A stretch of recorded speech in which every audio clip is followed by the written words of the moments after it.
Go ahead and come on down. We're going to start recording. So if this is your first time with us, we record these as we go live, and I hope we're not live right now. Okay, not yet.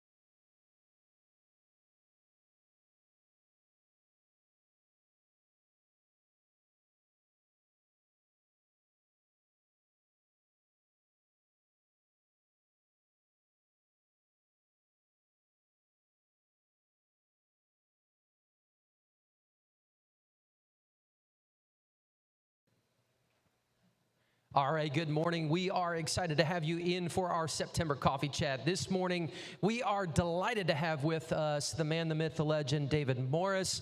We'll get into David's story here as we go, but one of the things that we want you to always know is that we believe in founders here at Innovation Portal. And so for the year of 2024, we are telling founder stories. We want to hear the stories from the people who are building and creating things that make Mobile special and are growing. So we have been walking through a journey with a number of different founders, hearing those stories. If you haven't been with us for those programs, you can catch them all on the website. You can see them under our events tab. Go back and watch those through the archive, see what's happening, but then you can also get an idea of what's coming up in the future. So quick notices of two events that are coming up next week. We are hosting with the Economic Development Partnership of Alabama a program called Coffee and Collision. So in the world of business, one of the things that we know that makes it all move is money. And we have been talking about the State Small Business Credit Initiative, which is about $96 million that have come to the state of Alabama through the Department of Treasury, and how are those funds going to be allocated through loans as well as investments. So if you're interested in learning more, that'll be next Thursday at 8:30 a.m. here. Coffee and Collisions will be featuring Charlie Pond from Innovate Alabama. He's from Mobile, so he's coming back home. He said that was pretty exciting to be able to come back and visit. And we'll be talking about what that looks like. And then in October, for our Coffee Chat series, we will be featuring Delilah Knoll, founder of Black Girls Healing House, as she talks about her journey and the things that are happening there. And if you keep looking forward to the rest of the year, you're going to get a chance to see and hear from some incredible founders. So, David, this is so fun to have you in. I'm excited to be here, man. We go back, I guess, about 6-7 years when you were at Mobile College, right? That's right.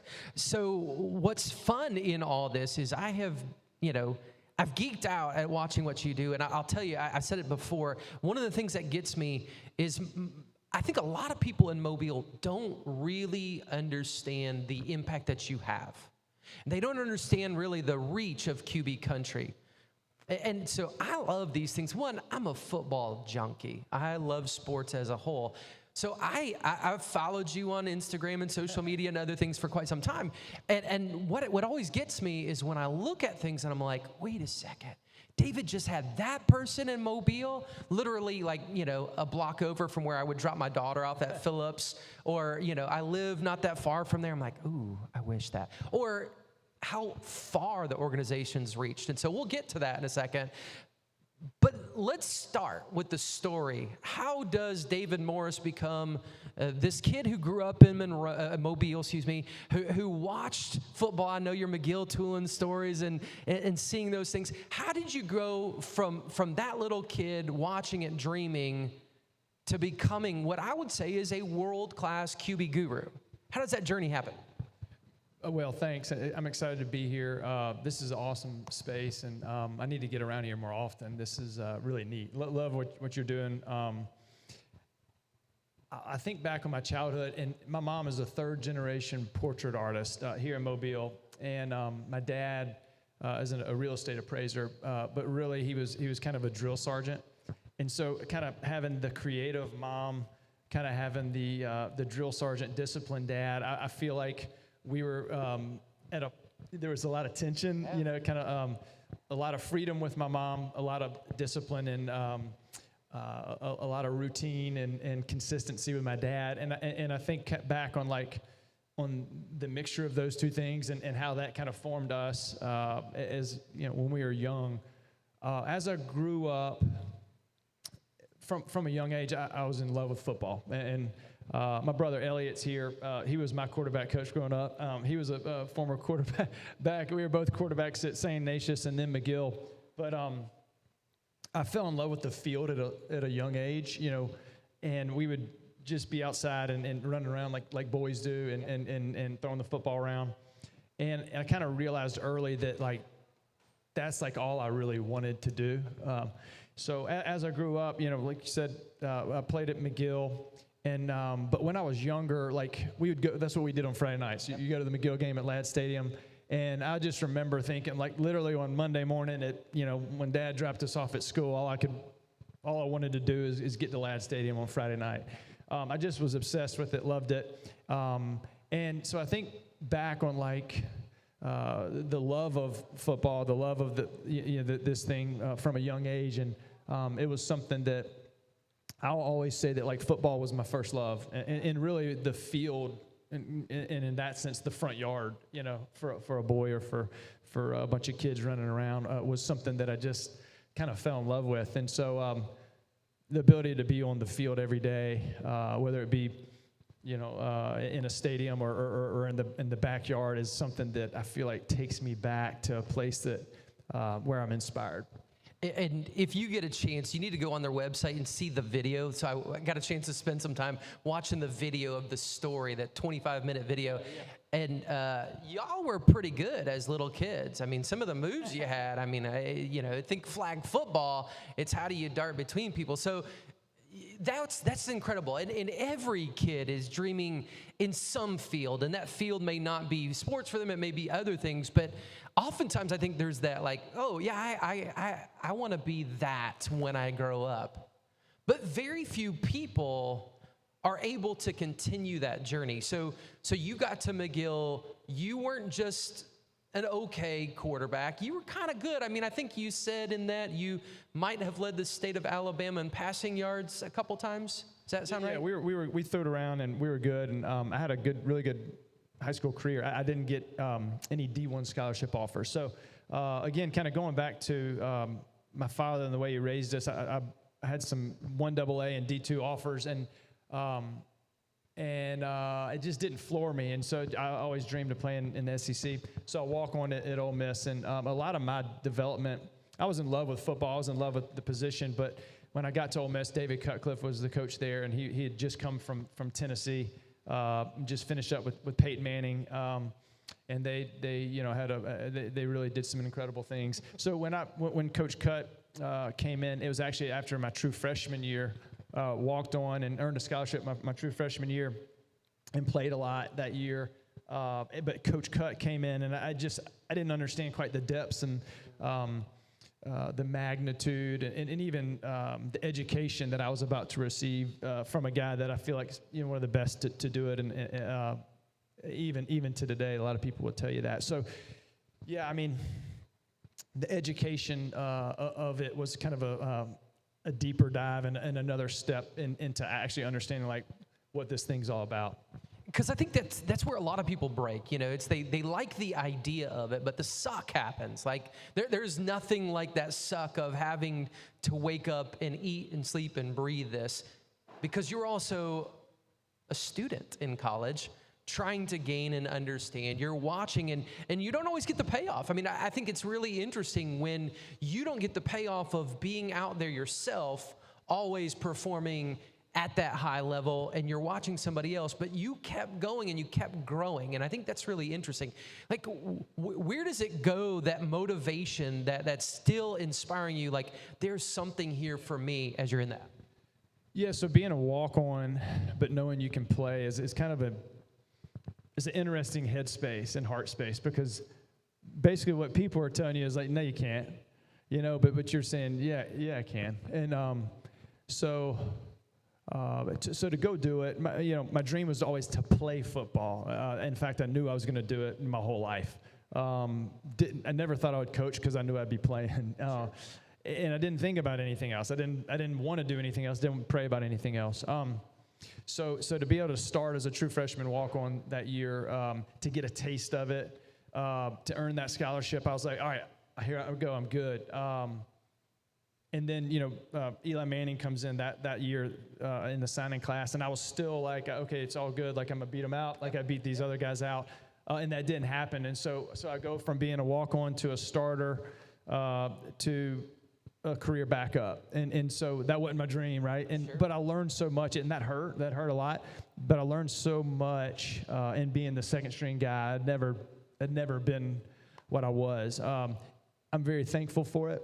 And I do believe, that, as we talk about like innovation and what we all do and why we do it, I do believe that most of the time your greatest love and greatest joy and the thing that brings you the most delight is also the thing that brings you the most pain and usually the thing that breaks your heart a little bit. So my first love definitely did that, when you're talking about football. But I'm grateful for it as I matured because I learned so much about how to coach every quarterback and not just the starter. And then also I learned from one of the best to ever do it, how to do it the right way. And then, I just learned a lot along the way that I'm grateful for now. My football story is I was a career backup. So when I got out of college, I was burnt. I was just tired of being a play away for 4 years. And so I actually started a brokerage company with my dad, Courtney and Morris Real Estate. So we came down and they were in the appraisal business. We started a real estate company. I didn't want anything to do with football because it broke me up. So we get that thing going, and it was really interesting. I'd always thought that because Dad was kind of a business guy, I was like, oh, you just, after college, you get into business. So that's what I did.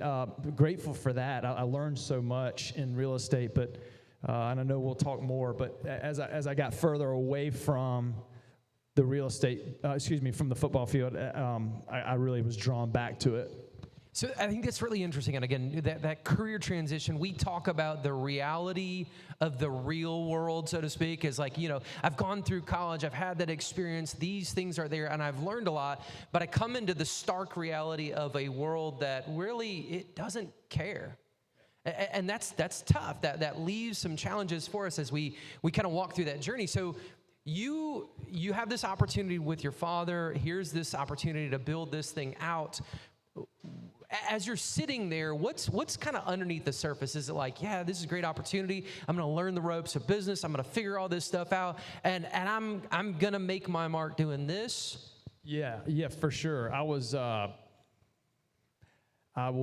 blinded by, I guess, a disappointment, and so I didn't know. I thought football was over, honestly, and besides a flag football game at Sage Park on Wednesday, like. Other than that, I was like, oh man, I guess it just didn't happen, and so that was interesting. But I was also okay with it. On the surface, I think internally I was not okay with it, and so what ended up happening is a dad would call me and say, hey, David, I got a son. He's an 8th grader. Would you mind spending a little time with him? And I said, sure. And so I never once said, okay, it's gonna cost you this.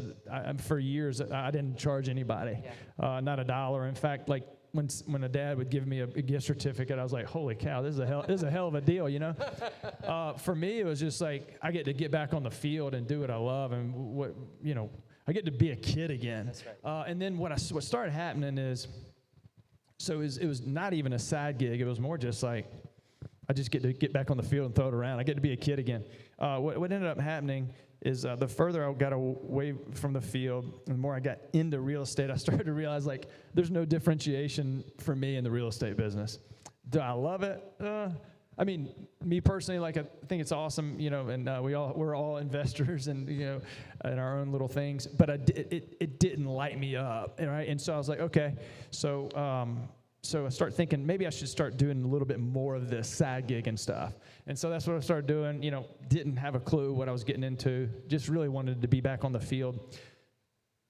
And, not trying to make this dramatic, but I do believe this is true. I think every time I got back on the field, I was, not only was I inspired and brought back to my childhood, my dream and everything, it was probably, for a kid that was heartbroken over the experience, like it 100% kind of healed me. And I feel like even today, like, whatever's going on, internally, and I'm not talking about football, I'm telling anytime I get back on the field, I'm like, I'm moved and I'm inspired and I'm more who I am, right? And so, like, as I get older, and we train a lot of NFL guys and tons of college guys, like, I love being with the middle school group, the youth group, because I know that there's that's where the rich stuff is. Well, and it's interesting. I mean, with your own journey, how much of the dream was part of that, being able to tap back into that dream, and I think it's incredible. And in my mind, I think a lot of times people have a transition. They have a transition, and sometimes we have to leave something in order to feel what that looks like again coming in. And I always watch when people leave big corporations to start their own business, there's the stark reality I think that often faces. It's like, I was used to, this is how a really high-functioning organization works, and now it's on my shoulders. Like, now I got to figure it out. So in a lot of ways, it's almost like the real estate opportunity, like, okay, we're building something, so we're seeing how it's built. I'm also figuring out it's not really my passion. And so you start making that shift. When does it become like, yeah, this QB country thing, which probably didn't have a name yet, it's going to be the thing? When does that happen for you? Yeah, well, so I just wasn't busy enough to be like, I'm leaving it all, especially my dad, my hero and, one of my best friends. And to be able to see him down the hall was like special, right? But I think what had happened, the busier I got, the more the word started getting out a little bit, just locally, the more I was like, okay, maybe we got something here. But I didn't think like, we're going to take over the world. We're going to, train all these NFL guys. More so, I thought, holy smokes, I get to bring together a private school kid, a public school kid, a white kid, a black kid, that would otherwise never know each other. And then here we are in competition and in a learning environment that is good for all of us, that is give, that is also like building community and friendship. And so that, honestly, like the ability to bring people together was the thing that's like, oh my gosh, I get to do this football thing. I get to build community, and I get to do it the way I want to do it. And so what happened is I was in real estate. I was side gigging for 7 years. When I say side gigging, I mean just training quarterbacks, under my name. 2010, I started QB Country, just the name. In 2012, I went full time. So I built the business because there was no model. Yep. There was no roadmap or blueprint on how you're supposed to do this. So it took that long, honestly, for me to realize what we're even trying to do, how to price. And I wasn't thinking about, we're going to have 100 locations necessarily. I was thinking, we're going to, I just need to know how to make a living. That's right. And so ultimately, 2010, I was like, okay, I think we're building this thing.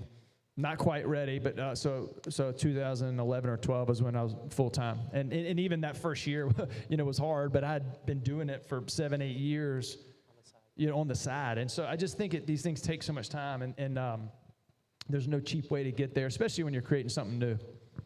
And I think that's such an interesting contrast, because I think a lot of the world of entrepreneurship that we hear and we are so stuck with is it's got to happen overnight. Pour as much money as possible into it. See that sucker just roll or kill it till it's dead and move on. And I think there's something to be said about stories of slow growth. It does not have to turn into a worldwide phenomenon overnight, but it happens in growth. All right, now I'm going to ask you to put on that place where we might go into therapy for a little bit.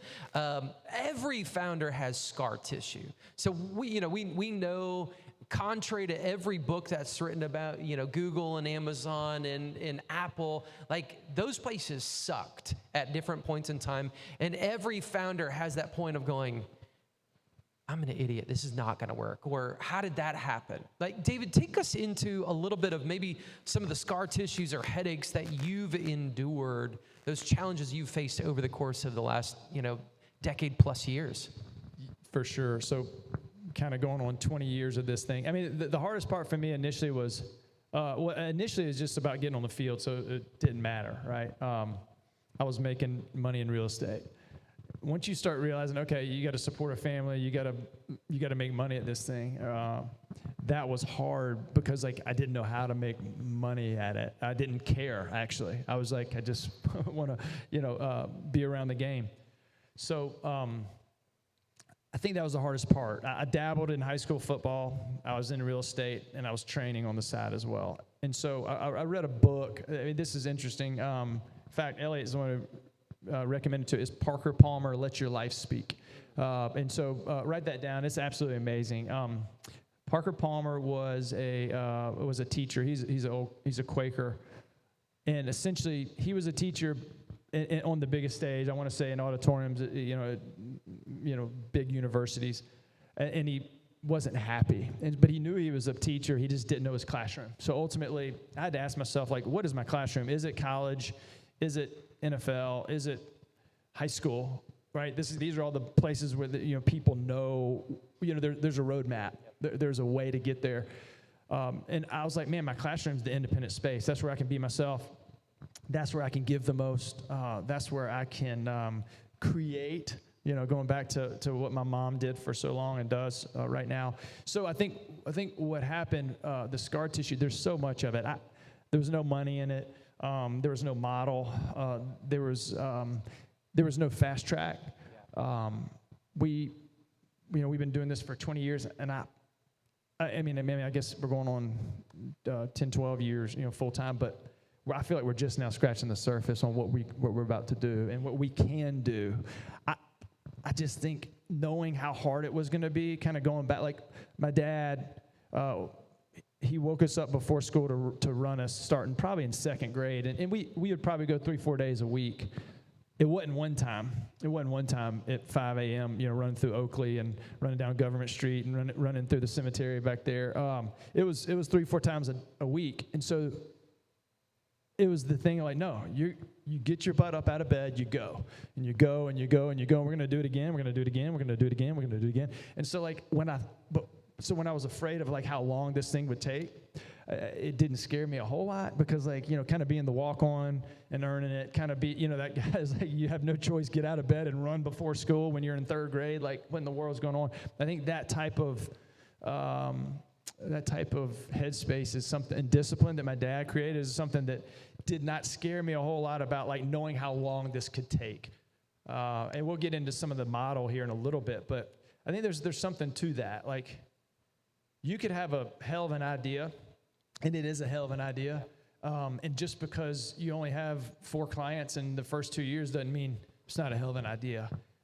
Usually people quit right when the thing's about to hit, I would say. In fact, I have some stories like that internally on some guys in our company, that one in particular that it was in it for 6-7 years and stopped right when a couple of his guys were literally getting to the NFL. And I'm like, man, what are you doing? Like, you could have run this state and this region. But bottom line is, I just think anything is going to take a long time, and usually those are the things that can stand the test of time. It's funny that you say that. I think the story, if you know the organization, the group, Dude Perfect, there's not 5 of those guys at their origin story. There's 6. So they're all college classmates at Texas A&M, and one of them says, I got to grow up.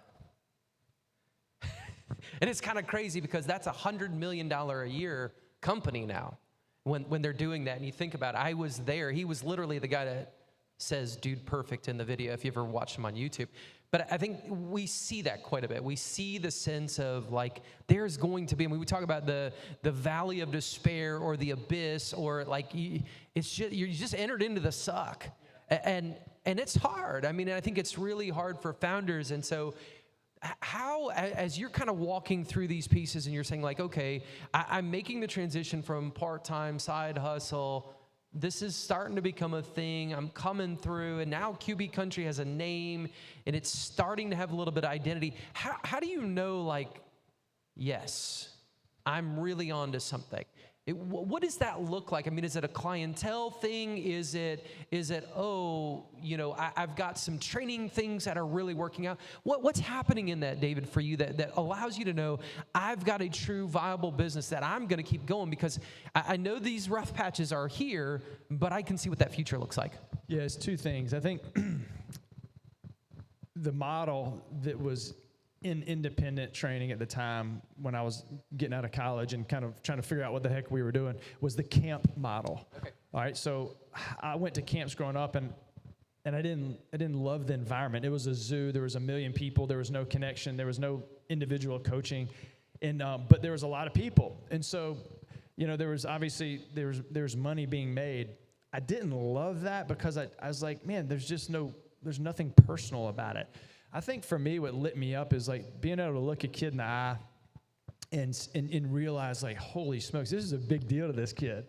Like I was him not too long ago, seeing, how excited he is to be there, him not wanting to leave. Again, building this community, and then like building a model that was one-on-one and small group, and knowing that that's going to take a long time to actually make money. There was no licks. There's no licks in that, right? You follow me? And so, I think part of it was like the look in the kids' eyes, and then the community that we were building, and then also like, just saying, whoa, that we went from a 3-person group to a 6 or 8-person quarterback group. Yeah. And all of a sudden I was like, okay, and I got another group of 6 coming, in the next hour. And so I was like, okay, and all these kids are excited to be there. They're inspired to be there. They're learning. They're getting better. And like we created those small groups, right? And we organized them somehow. And I was like, okay, well, if we can do that, like, there's no reason we can't do that in another place, as long as I have a guy that understands there's no money in it for a couple of years. Sure. So, which is hard to find. One of the things I think that goes through my head as I hear your story is probably the thing that happens to a lot of people early in the founder journey. I'm doing this thing, I'm gaining traction, I've got something, and then somebody on the outside says something. How many times did you hear, what about O-line country? What about DB country? What about wide receiver country? What about, linebacker country? How often did you hear things like that? All the time. It's fascinating, actually. And I think there's a model for some of those. The niche is different in each one of them.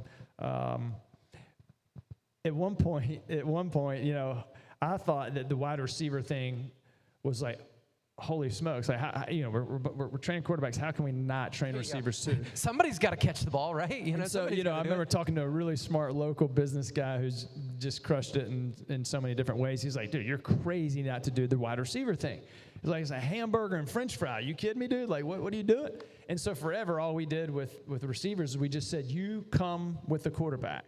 And so basically, I put the responsibility on the quarterback to bring a receiver every session. Okay. And so we went from bringing a receiver every session. We'd have 8 quarterbacks in 1 hour and 12 receivers because they get to come for free. The next hour, the same thing. So we're touching, 36 receivers on a day, let's say, and in a typical spring or summer day. And I'm like, maybe he's right. I can start charging these guys. So we did, and they all stopped coming. And I'm like, all right, there's something there. Like, we established we're giving this away. We established that, like, there is a leadership void if you can't round up a receiver or two and come to work. Yeah. All right, and so we went back. So we tried that. I didn't like it at all. I was like, man, what are we doing? Screw that. Receivers are back coming for free. We've trained more receivers than quarterbacks because on any given play there could be anywhere from 3 to 5, right, or 2 to 5. So I'm proud of that. I feel like in a way, you got to give and take some, and I feel like we've given a lot to the local community in that way. And in my mind, and my brain, and my heart, I feel like that's our that's my tithing. So maybe it doesn't help me with my taxes, but it helps me sleep good at night, But yeah, man, I mean, there's just so many different things that we could do. But we've been good. We've been good at saying no. At the same token, we have fired some shots out there that didn't stick, and we've learned a lot from them. We fired some that hit that we're excited about. So, and I think that's great. I mean, it's one of the things that we talk about often is like there are ways that you can test. Like test some little bets, and it's a great bet that you laid out. Hey, we're going to try this wide receiver thing because they're already here, and the answer was no.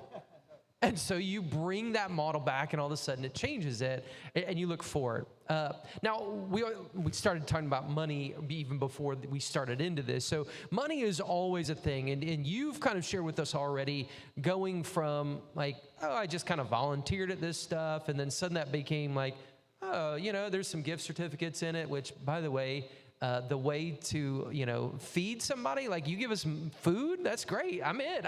I'll do a lot for food, so I believe in it. But then you turn it into something. How do you make it happen through the funding challenges? I mean, I know that there's some things that you did early on that led to your future growth. But how do you deal with that? Because most of us like, I'm not sitting on a ton of cash that I can pour into a business. Yeah, we were never hungry at home, and Dad, there's 6 kids at our home growing up, and that's a lot, and we went to St. Ignatius, then McGill. Tuition was hard, everybody went to college. Like Dad worked harder than anybody I've ever seen in my life, and like he'd pick us up from football at 6 p.m. and we'd go back to the office and sit in the conference room until we were ready to go home at 8, and because he had to work. And so I didn't know that you could raise money to do what we do, and in fact, so we never have. We've never raised any money with QB Country.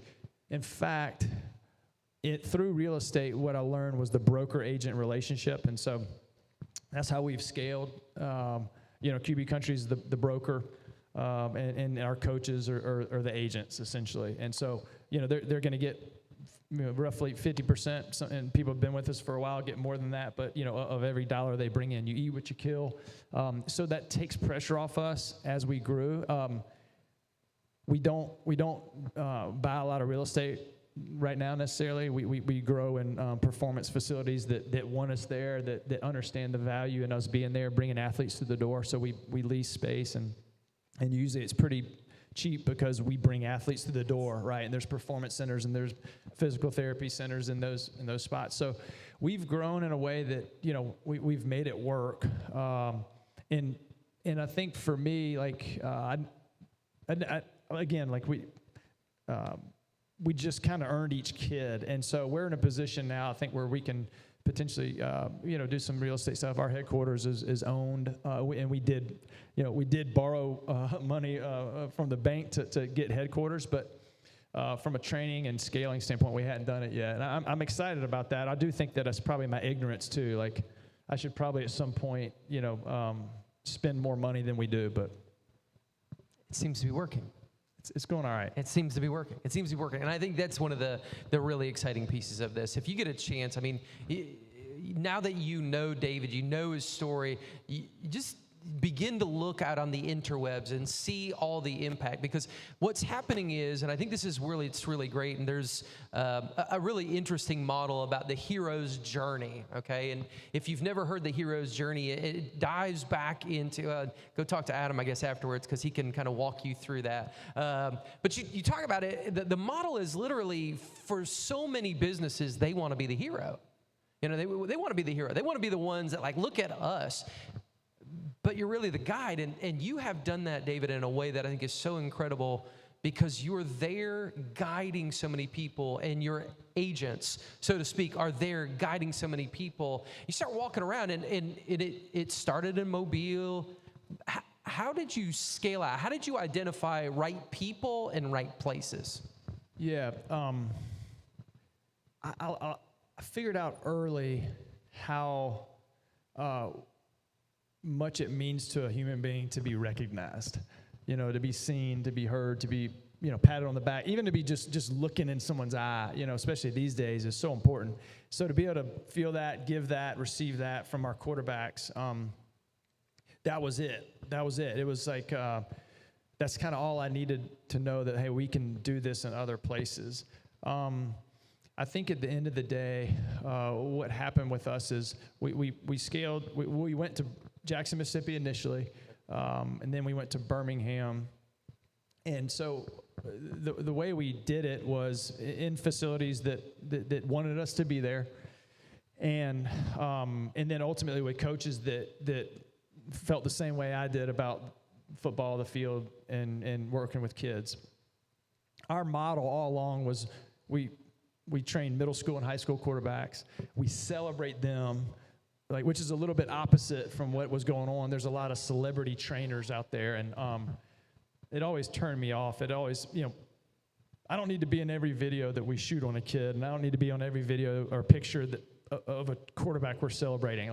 Wow, that makes zero sense for me to be in it. I think you said it, you celebrate other people.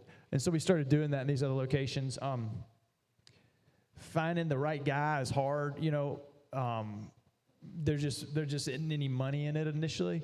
But after a year and a half, usually it takes us about after year one, year two always doubles for our coaches.